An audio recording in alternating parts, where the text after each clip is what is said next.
What's going on? Welcome to another episode of Trick 10s. Now I know these review videos get a lot of new viewers, so if you don't know who I am, my name is Matt Downs. I own a company called Trick 10s. I also own a welding fabrication shop called Professional Welding. We're located in Norfolk, Virginia, right on the East Coast, right by the water. Now I have been building these Jonboats for almost a decade on a very high level. So I know a lot about them. There is not much I haven't seen as far as an aluminum boat goes. I love when I get a brand new boat. I like to do a review video on it so I can see the differences between last year's models, this year's model, 10 years ago models. There's not much I don't know about them. So today we're gonna be doing a walkthrough on a brand new 2022 well-built 1448. Now I really love these hulls. This one in particular is set up perfectly for what I'm gonna do to it. It's a complete blank slate, clear canvas, and I'm really hyped about building this thing. I'm gonna give you all a little walkthrough of it. I'm gonna tell you where it came from, how I got it, and what I plan to do with it, and what I would recommend you getting if you want to purchase a new Jonboat. Let's get right into it.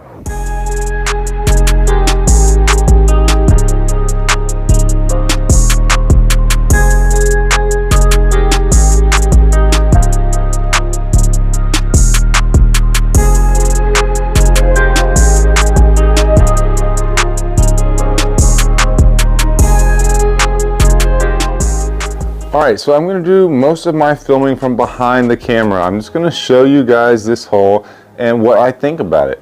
Now this is a brand new 2022 boat. This thing is sick. It is a very, very nice hull. It would be my boat of choice if I were going to build a Jonboat to bass boat conversion. Now this thing has 20-inch side gunnels on it, and it drops down in the back on either side to a 15-inch transom, which is probably what you want to run with a short shaft, especially if you're going to be driving it with a tiller, which most people are. This in particular boat came from Backwoods Landing. You can see the trailer was actually made by Backwoods Landing also. Backwoods Landing is out of Alabama, and this customer bought this boat from Backwoods Landing, and he drove it all the way back here. It was a 24-hour round trip. Now, I love these well-builts.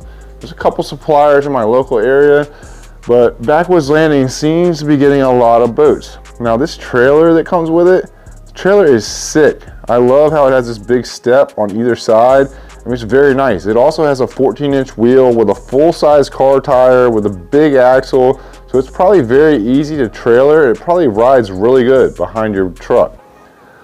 I really like the way that they put these lights in here. These are basically like tractor trailer lights. They're recessed inside of this back step, which is a great idea. Everything about this trailer is spot on. These side pieces right here, the runners, everything it's really nice. The only issue I have with this trailer is the fact that it is painted. It's not galvanized. So if you're gonna be running this thing in any type of salt water, honestly even fresh water, it's not gonna hold up. They could have spent a couple extra $100 and got, you know, a bunch of these trailers galvanized. Personally, I would spend the money to get a galvanized trailer. I'd rather have an aluminum trailer, but for the price point, it could at least be galvanized. I would not go with a steel trailer.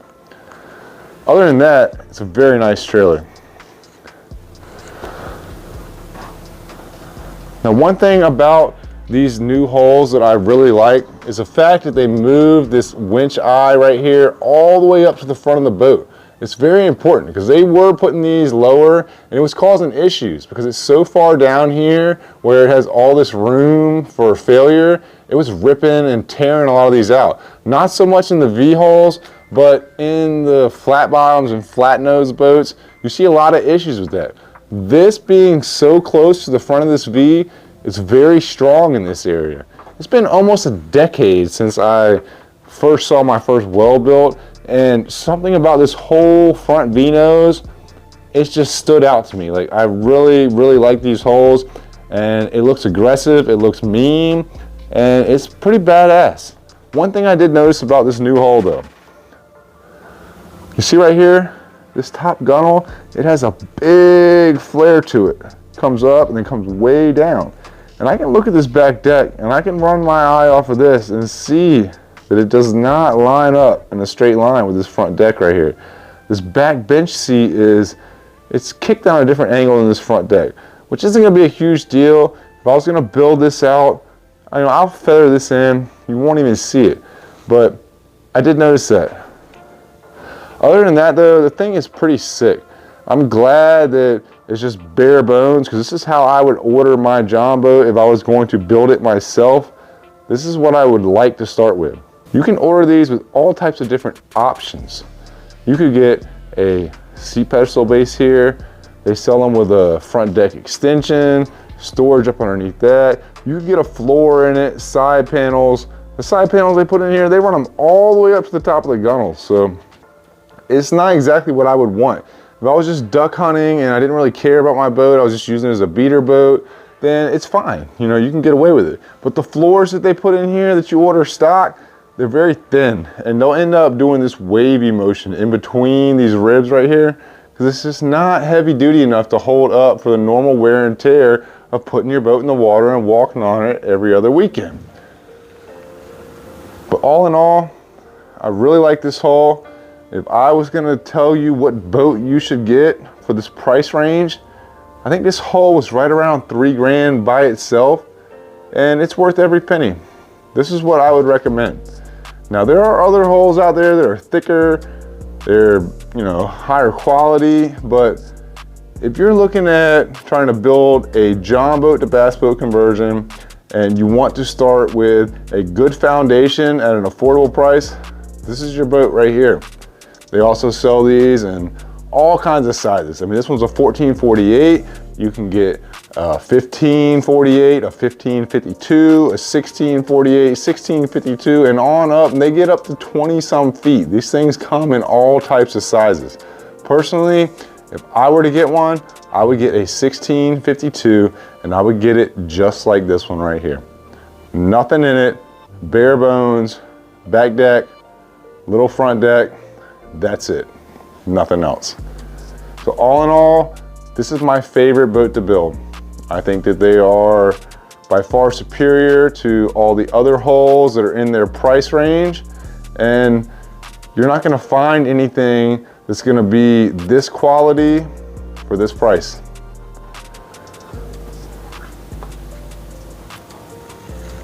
It's got a pretty big open space in there. It's a pretty sweet rig. All right, so I think this entire boat and trailer package came in at right around 5,300 bucks, which is not that crazy in today's market. I mean, I think that's a pretty fair price. The only thing I hate about this trailer is it's not galvanized. I mean, they put a lot of thought into this thing. It's wide, it's big, it's got, you know, big 14-inch car tires on it, it's got a big axle, you know, it's got the big steps on either side of the trailer. It's a sick trailer. They should have just sent this thing off to the galvanizers. I send stuff to the galvanizers, you know, a couple times a year, if not more than that. But if I was building these trailers, I would build 2 dozen of them. I'd put them on a flatbed. I'd ship them off to the galvanizers, and they would extend the life of these trailers by 10 plus years. I mean, it's a no-brainer to me. But the hull itself is sick. I mean, if you're gonna build a Jonboat to bass boat conversion, are you really gonna start with a riveted hull? I got this Jonboat off of Craigslist. It was only $200. It was $200 because it's a piece of crap. You want to buy a 1982 Jonboat and put $6,000 in it, then by all means go ahead. Literally all of these riveted hulls, they are just 1,000 points of failure. I mean, I literally counted the rivets in them. Most of the ones that I've seen, they have like 200 to 400 rivets in them. So you think about that. There are 200 to 400 holes in the bottom of your boat that are just sealed by someone smacking them with a hammer.